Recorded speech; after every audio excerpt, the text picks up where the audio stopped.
اللہ تعالیٰ نے حضرت ابراہیم علیہ السلام کو بھیجا۔ ابراہیم علیہ السلام نے بڑی قربانیاں دی ہیں، بڑی مشقتیں اٹھائی ہیں، بڑی تکلیفیں اٹھائی ہیں،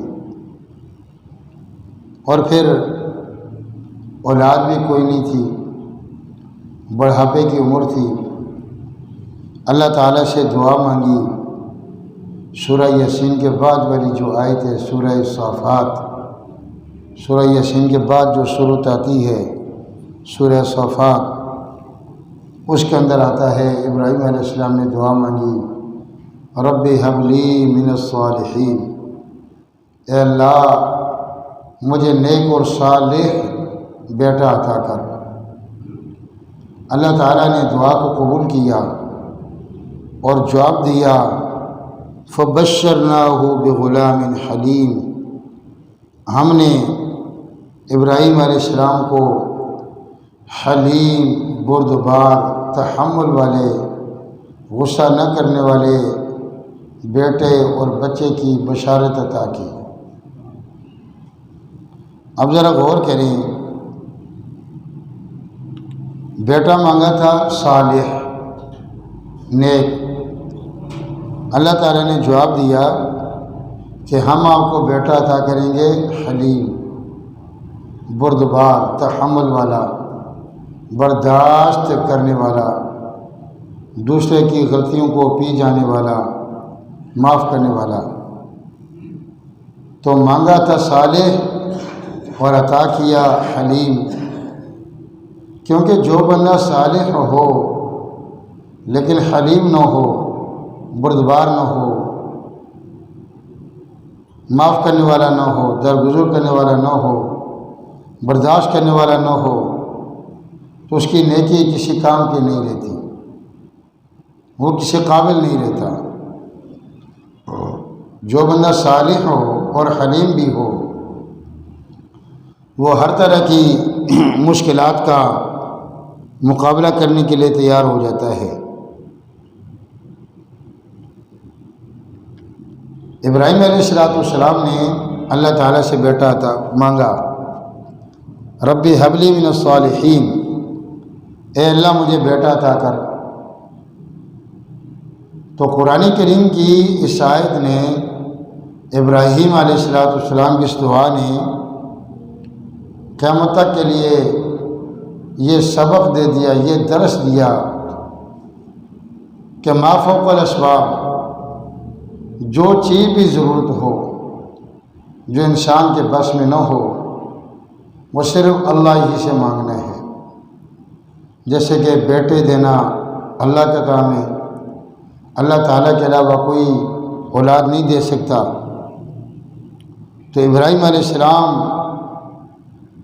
سے پہلے کئی نبی رسول گزر چکے تھے، جیسے نوح علیہ السلام، شیث علیہ السلام، اسی طرح آدم علیہ السلام، دیگر انبیاء، پر ابراہیم علیہ السلام نے ان سے نہیں مانگا۔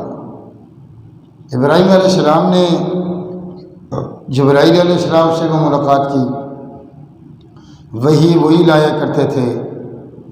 اسماعیل علیہ السلام کی صورت میں بشارت بھی جبرائیل علیہ السلام نے دی ابراہیم علیہ السلام کو، پر ان سے بیٹا نہیں مانگا۔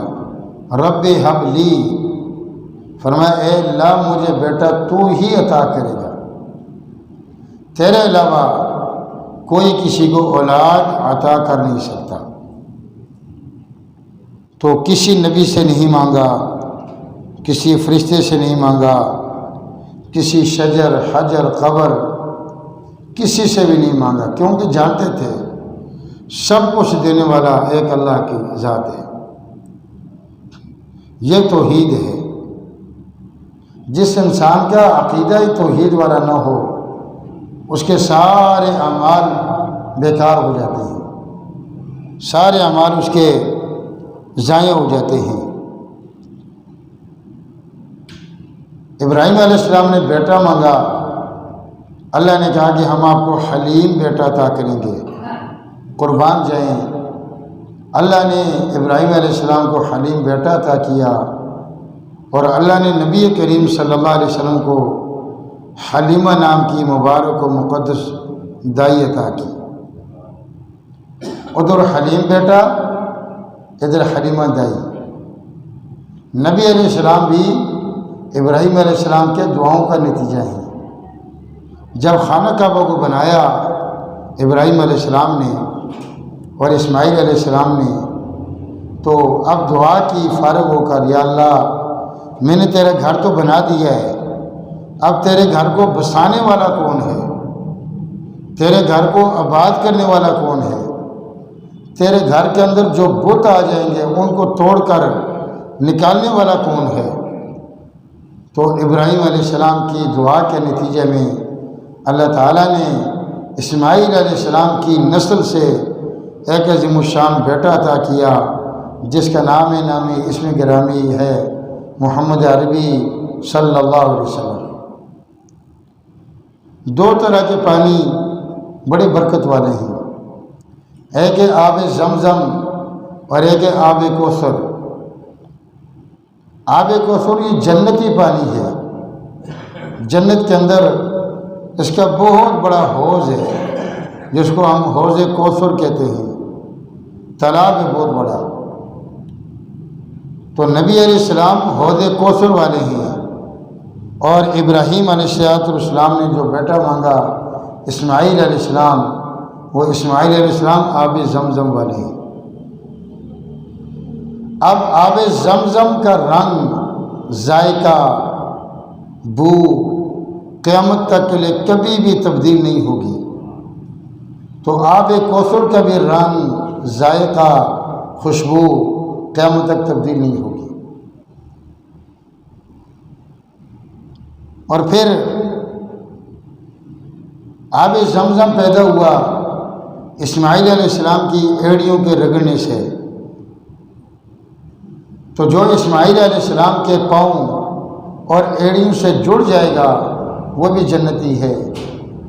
اور آب کوثر کا پانی پیدا ہوا نبی کریم صلی اللہ علیہ وسلم کی دعاؤں سے، تو جو نبی کریم صلی اللہ علیہ وسلم کے ساتھ جڑ گیا، اس کا رنگ تبدیل نہ ہوا، ذائقہ تبدیل نہ ہوا، خوشبو تبدیل نہیں ہوئی، وہ بھی جنت میں جائے گا۔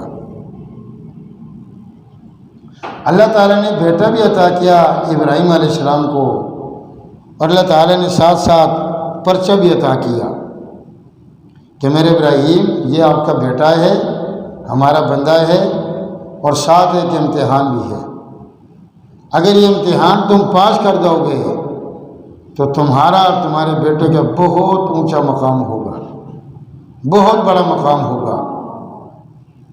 تو وہ امتحان صرف ابراہیم علیہ السلام نے پاس نہیں کیا، بلکہ امتحان کے اندر ابراہیم علیہ السلام نے پہلی پوزیشن حاصل کی۔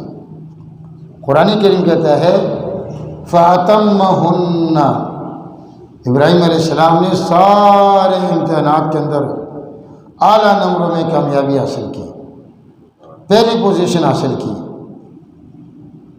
کتابوں میں لکھا ہے ابراہیم علیہ السلام کی امتحان کے حوالے سے کہ اولاد نہیں تھی، یہ بہت بڑی آزمائش ہے، بہت بڑا امتحان ہے۔ انسان پریشان ہو جاتا ہے، انسان ڈگمگا جاتا ہے، انسان گھبرا جاتا ہے، انسان دل توڑ بیٹھتا ہے، اور رنگ برنگے دروں پر، گھروں پر، درباروں پر، مزاروں پر چلنا شروع کر دیتا ہے۔ لیکن قربان جائیں ابراہیم علیہ السلام کو اللہ نے بیٹا عطا کیا، پر ابراہیم علیہ السلام کسی کے گھر نہیں گئے، ابراہیم علیہ السلام کسی کے در پہ نہیں گئے، ابراہیم علیہ السلام کسی کے دربار پر نہیں گئے۔ ربی حبلی من الصالحین کہہ کر اپنی حاجت کو، اپنی ضرورت کو، اپنی پریشانی کو کس کے سامنے رکھا؟ اللہ تعالیٰ کے سامنے رکھا۔ کہ اپنے مسائل اللہ ہی کے سامنے رکھنے ہیں، اللہ ہی سے مانگنا ہے، اللہ ہی حاجت روا ہے، اللہ ہی مشکل کشا ہے۔ تو پھر ابراہیم علیہ السلام نے امتحانات کو اعلیٰ نمبر میں پاس کیا۔ اللہ پاک نے پھر ابراہیم علیہ السلام کو کہا انی جاعلک للناس اماما، کہ تم نے امتحان کو پاس کیا، اب ہم آپ کو ساری انسانیت کا امام بنا دیں گے۔ پھر امام بنایا اور پھر بیٹا عطا کیا جو رو رو کر دعائیں کر کر کے اللہ پاک سے مانگا تھا، وہ بیٹا ذرا بڑا ہوا، چلنے پھرنے بھاگنے دوڑنے کے قابل ہوا، اب دوسرا پرچہ دے دیا، دوسرا امتحان آ گیا کہ ابراہیم اب آپ نے اس بیٹے کو ہمارے نام پر ہمارے راستے میں قربان کرنا ہے، ذبح کرنا ہے۔ ابراہیم علیہ السلام کو خواب آئی، خواب کے اندر کیا دیکھتے ہیں کہ ابراہیم علیہ السلام آپ نے لخت جگر، آپ نے نور نظر، اپنے بیٹے اسماعیل علیہ السلام کو ذبح کر رہے ہیں۔ اور نبیوں کا خواب سچا ہوتا ہے، رسولوں کا خواب سچا ہوتا ہے، پیغمبروں کا خواب سچا ہوتا ہے۔ جو بندہ جتنا سچا ہوگا اس کی خواب بھی اتنی سچی ہوگی۔ اور نبیوں کا خواب حقیقت میں اللہ تعالیٰ کی وحی ہوتا ہے، تو یہ خواب نہیں تھی، حقیقت میں اللہ تعالیٰ کی طرف سے یہ وحی تھی کہ ابراہیم میرے دیے ہوئے بیٹے کو میرے نام پر میرے راستے میں قربان کیجیے۔ جب جا کے بیدار ہوئے تو بیٹے سے کہا بیٹا انی اذبحک فانظر ماذا تری، میں دیکھ رہا ہوں کہ میں آپ کو ذبح کر رہا ہوں، فانظر ماذا تری، اب یہ دیکھیے تمہاری کیا رائے ہے، تمہارا کیا مشورہ ہے، تم کیا چاہتے ہو؟ تو بیٹے نے فرمایا یا ابت افعل ما تؤمر ستجدنی انشاءاللہ من الصالحین من الصابرین۔ اے ابا، جو آپ کو اللہ تعالیٰ کی طرف سے حکم ملا آپ اس کو پورا کر گزریے، مجھے آپ انشاءاللہ اللہ کے راستے میں، اور اگر اللہ نے چاہا تو مجھے آپ صبر کرنے والوں میں سے پائیں گے۔ یہ صبر، تحمل، بردباری یہ ہر ایک کا کام نہیں ہے۔ منہ سے تو ہر بندہ کہہ دیتا ہے کہ میں نے بڑا صبر کیا، لیکن جب سر پہ آتی ہے پھر پتہ چلتا ہے کہ بندے کا رویہ کیسا ہے۔ جو بندہ جتنا صبر کرنے والا ہوگا، جتنا تحمل والا ہوگا، جتنا بردبار ہوگا، جتنا دوسروں کے معاملات کو برداشت کرے گا، وہ قیامت کے دن سیدنا ابراہیم علیہ السلام اور سیدنا اسماعیل علیہ السلام اور سیدنا نبی کریم صلی اللہ تعالیٰ علیہ وسلم کے قریب ہوگا۔ تو بہرحال انہوں نے صبر کیا، چھری چل رہی ہے، ابراہیم علیہ السلام چھری چلا رہے ہیں قربانی کرنے کے لیے اسماعیل علیہ السلام کی مبارک گردن پر، تو ایک نبی ذبح ہونے کو تیار ہے اسماعیل علیہ السلام، دوسرے اللہ کے برگزیدہ نبی ذبح کرنے کو تیار ہیں ابراہیم علیہ السلام، لیکن اللہ تعالیٰ کو منظور ہی نہیں ہے۔ اللہ تعالیٰ نے صرف امتحان مقصود تھا، جانچنا مقصود تھا، جانچ پڑتال مقصود تھی، دیکھنا مقصود تھا کہ یہ کیا کرتے ہیں۔ انہوں نے امتحان کے اندر پہلی پوزیشن حاصل کی کہ باپ قربان کرنے کو تیار اور بیٹا قربان ہونے کو تیار، تو چھری کاٹنے کو تیار اور گردن کٹنے کو تیار۔ اللہ تعالیٰ کو منظور ہی کچھ اور تھا۔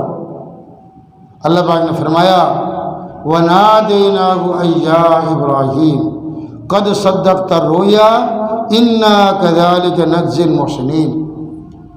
اے ابراہیم، آپ نے اپنے خواب کو سچا کر دکھایا۔ اب آپ اوپر کو دیکھیں، ابراہیم علیہ السلام نے اوپر کو دیکھا تو دیکھا کہ جنت سے ایک مینڈا جبرائیل علیہ السلام لے کر آئے، فرمایا تم بیٹے اسماعیل کی جگہ اس جانور کو ذبح کرو۔ اس وقت سے قیامت تک کے لیے یہ سلسلہ چل پڑا کہ ان جانوروں کو ہم جو ذبح کرتے ہیں اللہ تعالیٰ کے راستے میں، یہ انسانی جان کا بدلہ ہے، یہ اپنے بچوں کے عوض میں ہے، اپنے بھائیوں کے عوض میں ہے، اپنی اولاد کے عوض میں ہے، کہ جس اللہ نے بیٹے عطا کیے، جس اللہ نے بھائی عطا کیے، جس اللہ نے بچے پوتے دوتے عطا کیے، اس اللہ کے نام پر ان بچوں کے بدلے میں قربانی کے جانوروں کو ذبح کرنا، یہ آداب ہے جو حدیث پاک تلاوت کی خطبے کے اندر، اس کا خلاصہ یہی ہے کہ لوگوں نے نبی کریم صلی اللہ تعالیٰ علیہ وسلم سے پوچھا کہ یہ قربانی کیا چیزیں یا رسول اللہ صلی اللہ علیہ وسلم؟ نبی علیہ السلام نے فرمایا ہذہ سنت ابیکم ابراہیم، یہ تمہارے باپ ابراہیم علیہ السلام کی سنت ہے۔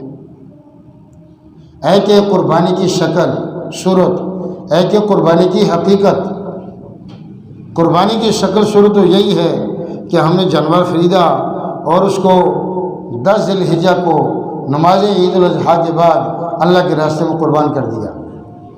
ہے کہ اس کا سبق ہے کہ اس کی صورت اور ہے کہ اس کی سیرت، اس سے ہمیں درس یہ ملتا ہے کہ ہم اپنی خواہشات کو، اپنے احساسات و جذبات کو، اپنے غصے کو اللہ تعالیٰ کے نام پر قربان کر دیں۔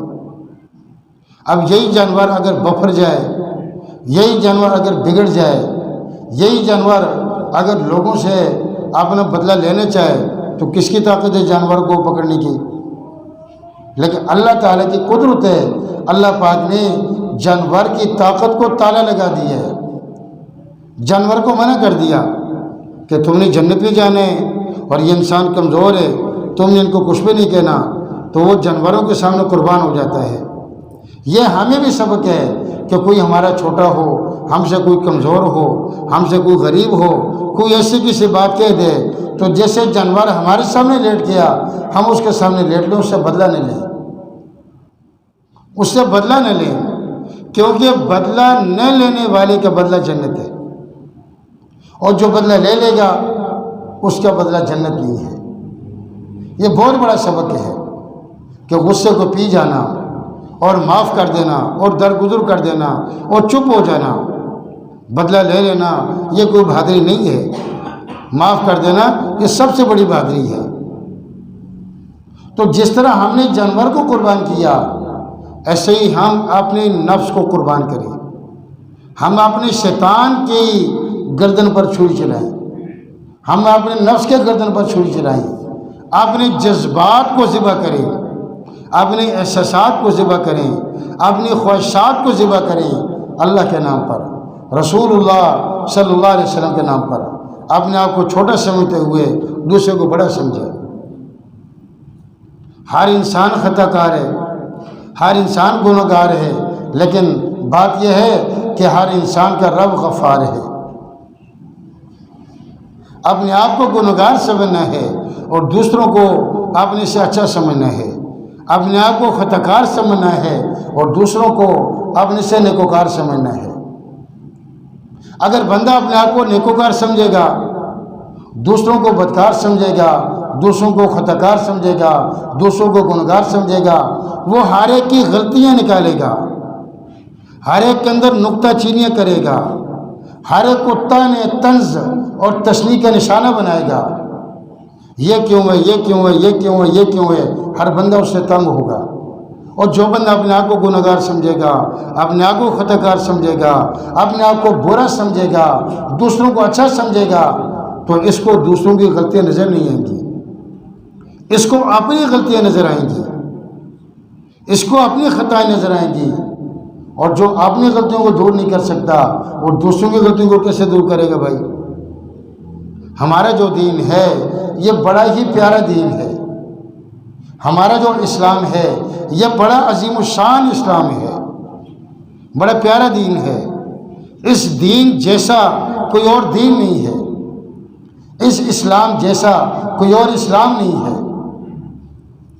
اس اسلام کی وجہ سے نبی کریم صلی اللہ علیہ وسلم نے قربانیاں دی ہیں،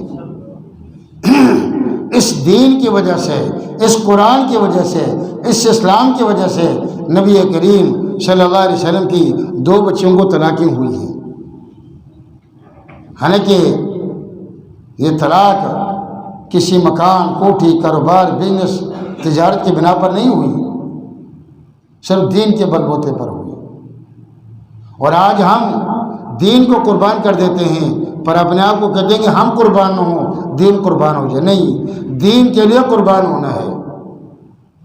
ہزاروں جانور پورا سال ذبح ہوتے ہیں اور انسان کھا جاتے ہیں، اور جنگلات کے اندر درندے جانوروں کو کھا جاتے ہیں شکار کر کے، پر کوئی جانور جنت میں نہیں جائے گا۔ لیکن یہ قربانی کے جانور جنت میں جائیں گے، کیوں؟ کہ انہوں نے اپنے آپ کو چھوٹا سمجھا، اپنے آپ کو حقیر سمجھا نہیں، بلکہ حقیر کر کے دکھایا، چھوٹا کر کے دکھایا۔ اور اللہ پاک نے ان کی خدمت کرنے والے کو اجر عطا فرمایا کہ قربانی کے جانوروں کی خدمت کرنا حقیقت کے اندر یہ جنتی مخلوق کی خدمت کرنا ہے۔ یہ جو جانور ہوتے ہیں ان کی صرف خدمت نہیں کرنی، ان کی خدمت کا حق ادا کرنا ہے۔ سردی کے نظام، بارش کا نظام، ان کے کھانے کا، ان کے پینے کا، ان کے رہنے کا، ان کے سائے کا، ان کے غذا خوراک کا انتظام کرنا، یہ جنتی مخلوق ہے۔ ہم تو گنہگار ہیں، یہ حیوان تو گنہگار نہیں ہے۔ ان کی خدمت کی بنا پر شاید کہ اللہ تعالیٰ ہمیں معاف فرما دے۔ حدیث پاک کا مفہوم ہے، نبی کریم صلی اللہ علیہ وسلم شاہ فرماتے ہیں، جس کا مفہوم یہ ہے کہ قیامت کے دن قربانی کرنے والے انسان کے نامہ اعمال کے اندر ان جانوروں کا گوبر، ان کی راکھ، ان کے پٹھے، ان کے غذا خوراک سب کو تولا جائے گا، حتیٰ کہ ان کی رسی کو بھی تولا جائے گا۔ کہتے ہیں کہ رسی اگر قیمتی ہو تو رسی کو کاٹ کر پھینکو نہیں، ٹھیک ہے وہ خون والی ہے، وہ گندی غلاظت والی ہے، لیکن رسی کو دھو کر رکھ لو، وہ آئندہ سال کام آ جائے گی۔ یہ عام جانوروں کی رسی نہیں ہے، یہ جانور جنتی ہیں۔ لوگوں نے پوچھا جی ہمیں کیا ملے گا؟ یہ جو قربانی کرتے ہیں اس سے ہمیں کیا ملے گا؟ نبی کریم صلی اللہ علیہ وسلم کے ارشاد کا مفہوم ہے کہ تمہیں کیا ملے گا؟ دو چیزیں تمہیں ملے گی، اور بھی بہت چیزیں ملے گی، لیکن وقتی طور پر دو چیزیں۔ کون سی چیزیں؟ نمبر ایک کہ جانور کے بدن کے بال، بدن پر جو بال ہیں، ہر بال کے بدلے میں قربانی کرنے والے کے نام اعمال میں اللہ پاک نیکی لکھیں گے، اس کے گناہوں کو معاف فرمائیں گے، اس کے درجات کو بلند کریں گے۔ سارے گھر والے صبح لے کے شام تک اس کے بالوں کو گننے چاہیں تو شمار ہی نہیں کر سکتے، کتنی زیادہ نیکی مل رہی ہیں۔ اور نمبر دو کہ قیامت کے دن جو پل صراط لگا دیا جائے گا، جہنم کے اوپر ایک پل صراط ہوگا، جیسے دریا کے اوپر پل ہوتا ہے، ایسے جہنم کے اوپر پل صراط ہوگا، اور کتابوں میں لکھا وہ اتنا لمبا ہے کہ 1500 سال مسافت کا راستہ ہے۔ 500 سال چڑھائی، 500 سال ہموار، اور 500 سال اس کی اترائی ہے۔ اب جو لوگ قربانی نہیں کرتے وہ پیدل جائیں گے، اور جو قربانی کرتے ہیں یہ قربانی کے جانور قیامت کے دن اس پل صراط پر سواریوں کا ان کو کام دیں گے۔ اور اللہ نے ارشاد فرما دیا کہ مجھ تک ان جانوروں کا خون نہیں پہنچتا، ان کا گوشت نہیں پہنچتا، گوشت تو تم کھا لیتے ہو، خون ان کا بہہ جاتا ہے، چمڑا مستحقین کو مل جاتا ہے۔ اللہ آپ کو کیا ملتا ہے؟ اللہ فرماتے ہیں وَلَٰكِن يَنَالُهُ التَّقْوَىٰ مِنكُمْ، تمہاری نیت اللہ کو پہنچتی ہے، تمہارا ارادہ اللہ کو پہنچتا ہے۔ بعض لوگ کہتے ہیں کہ ہم بڑا جانور ذبح نہیں کرتے کیونکہ بچے بڑے جانور کے گوشت نہیں کھاتے۔ یہ گوشت والی قربانی نہیں ہے، یہ گوشت والی عید نہیں ہے، یہ عید تو اللہ کے قرب حاصل کرنے کی ہے، یہ عید تو نبی علیہ السلام کی سنت قربانی کو زندہ کرنے والی ہے۔ وہ سارا گوشت اللہ کے راستے میں تقسیم کر دو، بچے نہیں کھاتے نہ کھائیں، ان کے لیے چھوٹے گوشت کا بندوبست کر لو، یہ تقسیم کر لو ان لوگوں کو کہ جن کو سوائے قربانی کے کبھی گوشت میسر ہی نہیں ہوتا۔ مالدار لوگ، سرمایہ دار لوگ تو وہ تو کبھی نہ کبھی کھا لیتے ہیں، لیکن ایسے لوگ مہنگائی کا دور چل رہا ہے، خاص طور پر جو لوگ مانگتے نہیں ہیں، جو پیچھے نہیں پڑتے، بار بار اصرار نہیں کرتے، ان کے گھر کے حالات ایسے ہیں، تو ہم خود ان کو یہ گفٹ دیں، انہیں ہدیہ کریں، اور دے کر ان کا شکریہ بھی ادا کریں کہ آپ کی مہربانی، یہ لے لیجیے ہماری طرف سے ہدیہ۔ اما عائشہ صدیقہ رضی اللہ تعالیٰ عنہ کی یہ مبارک عادت تھی کہ وہ جب بھی کسی کو کچھ دیتی تو دے کر اس کو دعائیں بھی دیتی اور اس کو جزاک اللہ بھی کہتی، اس کا شکریہ بھی ادا کرتی۔ تو قرآن کریم کی سورہ دہر 29 پر یہ آیت نازل ہوئی کہ انما نطعمکم لوجہ اللہ لا نرید منکم جزاء ولا شکورا، ہم تمہیں کھانا کھلاتے ہیں اللہ کی رضا کے لیے، ہم تمہیں کھانا کھلاتے ہیں اللہ کی رضا کے لیے، لا نرید منکم جزاء، ہم تم سے جزاک اللہ نہیں چاہتے، ولا نرید منکم شکورا، اور ہم تم سے شکریہ کا بھی مطالبہ نہیں کرتے۔